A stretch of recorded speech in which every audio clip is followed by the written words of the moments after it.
everyone. Welcome back to Billy Ho Sports. We're through the final weekend of Churchill Downs. Had a really great weekend. Congratulations, Lane, on winning our big win in the Split the Pot. I'll get you that money out to you as soon as possible. So it can be done. We finally got one through. Mindframe was all he was advertised to be, and then here come Sierra Leone cleaning up the mess. So that was a really good weekend. Glad everybody had a good time. Hope you won some money. But now we are at Independence Day coming up Friday, and Saratoga has a monster card featuring the Belmont Derby on turf. That's the premier turf race for 3-year olds in that division, and that's the race we're going to cover first. We're going to do more split the pot draws down the road. None this week, but the next one coming up is going to be July 19th. That's Haskell Stakes Day. So we'll probably do some things there.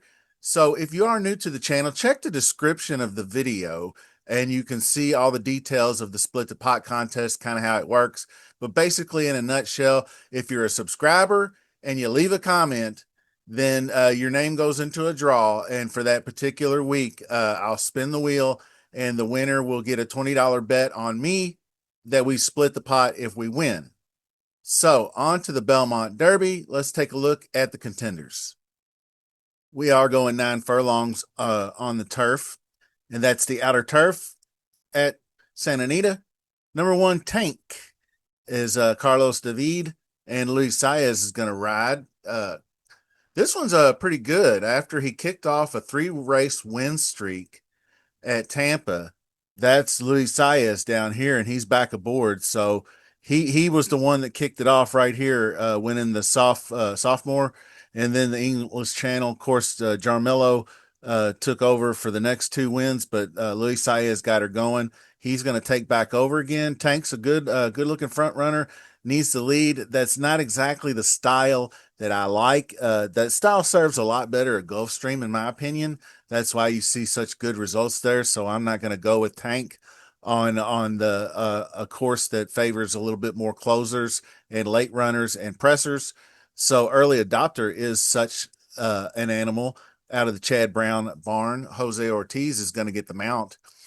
Hasn't been able to crack the stakes win just yet. That 5th in the Audubon was pretty disappointing. He just didn't have it that day. But he was the betting favorite, so I don't really know what happened. I watched the race a couple of different times, and he just never. And horses sometimes just don't fire, and that's kind of what happened with Early Adopter. I'm probably going to take a pass on this one as well, just because the lack of stakes, major stakes experience, and the lack of results. Just the maiden breaker, and then the 120 N1X at Keeneland going 1 mile and 3/16. So pretty decent horse, but probably not for me in a grade 1 stakes event. Now, Luther is one that is going to be coming from overseas. That's Charlie Fellows is the trainer, and Kieran Schumark is the jockey. And you can see some of these good races down here are against much less money. You're talking 45K, 52K, things of that nature, but then moves up into the big times with the grade 1 there, and runs a pretty solid 4th behind Henry Matisse. Henry Matisse won the Juvenile Breeders' Cup Turf. So, and then the Qatar grade 1 there was no factor whatsoever. So this one, I'm going to have to see it first. I don't typically like to bet these overseas shippers on their first race over, especially when they just ran in the same month. So they haven't really had time to get acclimated. They got to go through quarantine and all that kind of good stuff. So I'm going to play a wait and see on Luther. And then we come up to New Century. This one I will absolutely have interest in. There's top 3 runners in this race, and they're the next 3 horses we're going to discuss. So this one is Brennan Walsh, and Oyston Murphy takes the reins back over for Jose. Jose ran a pretty good race on this American turf at Churchill Downs. That was the first race. This is what I like to see from horses shipping over from overseas.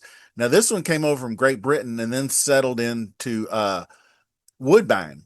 So actually had a race last September over in the continent of North America. Woodbine is in Toronto. Wins the summer grade 1 first out. then goes on a little break and goes into the Breeders' Cup Juvenile Turf and runs a pretty solid fourth willingly. So I like that. And then went back overseas for the debut, and then came right back to Churchill Downs in that closing third. He was right there with Test Score and Zulu Kingdom. Zulu Kingdom opted for the 1 mile Manila, so we'll talk about him in another video. But this one, Test Score is coming up next, so these two are going to be pretty close rivals, is what I'm seeing here.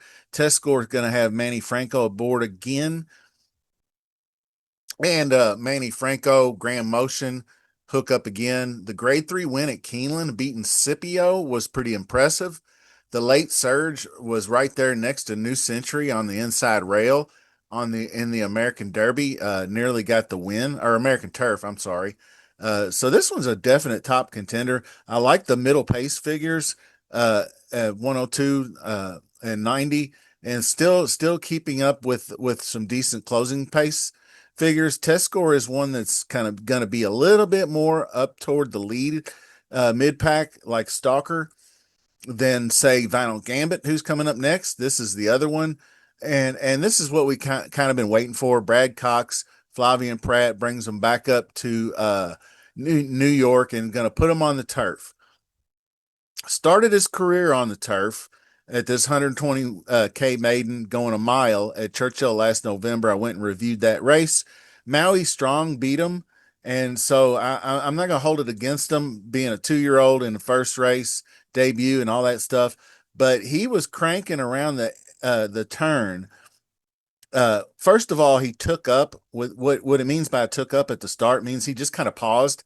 And that's kind of what this horse does. He's such a late comer that there's no sense in him breaking out of the gate real fast and then trying to run and get bumped around or clip heels or run into anybody. So he just kind of took a little pause there for a second, let everyone break, and then he just filed in behind them and came from the rear. And you can see the monster close up for third. Well, Maui Strong was rolling down the stretch in that race, and Final Gambit didn't do anything for a hot second or two, but watch him take off. Then he decided to run. Then that's when he closed within 3 lengths at the end. So immature, obviously, like a race like the Jeff Ruby is the race we're going to be looking for. He's going to be coming. That maiden K on the all weather, he was just really absolutely came out of the clouds.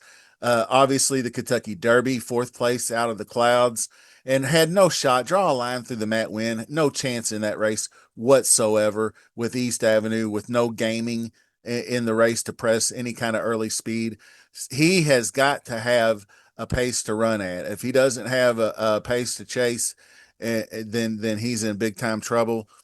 But I think I don't know what I'm going to do just yet. I haven't landed on whether I'm going to take him to win, but I feel like he can win without a doubt. So it's really between these three. It's New Century, Test Score, and Final Gambit. And then you have World Beater, who's up next, the 7 horse. And he was able to get Rally Mott a win in the Audubon, and it was a great forward moving effort off the maiden win versus some pretty quality turf horses. I don't think he's ready for prime time just yet. I just sometimes it's just a little bugaboo of mine when it takes this many races to break your maiden, and then you do it. But maybe he just needed to figure out how to win. I'm not a big Jamie Torres guy either. So Riley Mott, 0 for 12 on graded stakes. So I'm going to take a pass on that one. Now, this one I'll have to make some decisions on. Flying Mohawk, Whip Beckman, Frankie Dettori, 2-8 Racing. That is Jason Worth, the long-haired outfielder, famous baseball player, World Series winner. He's really brought a lot of charm to the game. I really like the guy. He really, really seems eager to learn more about the game, how to treat the horses, how to act around them. So he's really, really taken and embraced the calling.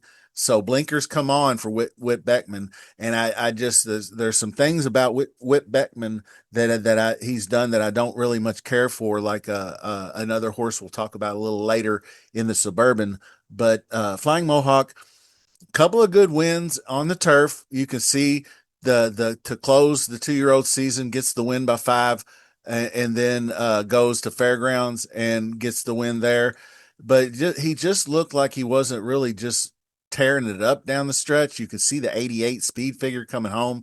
That to me, I don't really pay super amount of attention, like the same as I would as on dirt, but pace is pace. So if he can run this 102 like he did here, he looks like he's better at Turfway, in my opinion. So I don't really know if he's got the burst that he needs to get it done here. So I think in underneath exotics play, most definitely, but bouncing back and forth, blinkers off, blinkers back on, that things of that nature, toying with equipment, I'm not a big fan of for Flying Mohawk. And that rounds out the field as a matter of fact. So let's sum things up like this. This is early lean time. We know, of course, it's Friday is 4th of July. So happy 4th of July, everyone.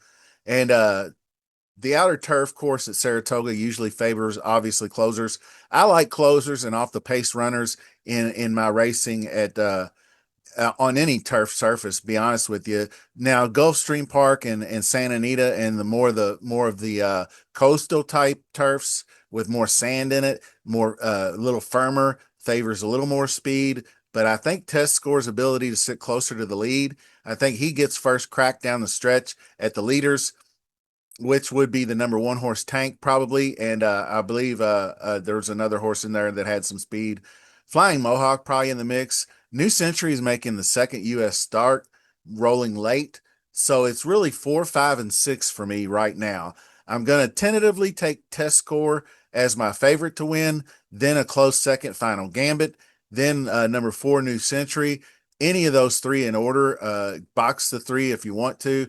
But then underneath the exotics are going to be number 1 Tank, number 2 Early Adopter, number 8 Flying Mohawk. And so after some deeper dives and some more research, I'll probably look into things a little deeper and see what we got going on. But that's all for this today's episode and the Belmont Stakes. So make sure you're leaving those comments because all the commenters are going to go into the draw for the Haskell Stakes. So comments here count. So hit that like on your way out. We'll see you soon.